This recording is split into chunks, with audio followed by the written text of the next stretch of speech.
আসসালামু আলাইকুম। আমি ডাক্তার সাদিকুল ইসলাম তালুকদার, ময়মনসিংহ থেকে বলছি। আমরা যে কফি খাই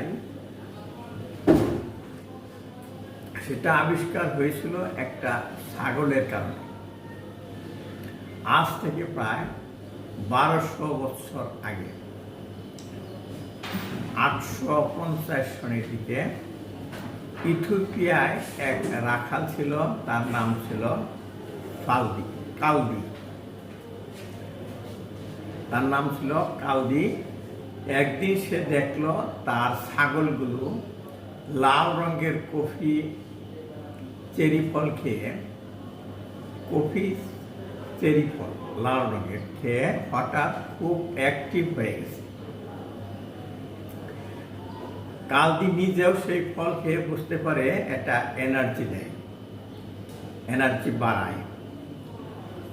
মানে আজকের কফির পেছনে যে আবিষ্কার আছে তার পেছনে একটা ছাগলের গল্প আছে ছাগলের রাখাল।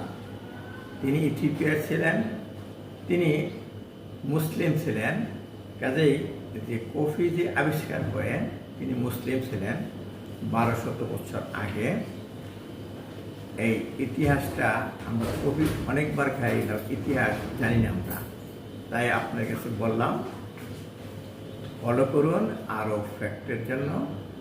ধন্যবাদ সবাইকে।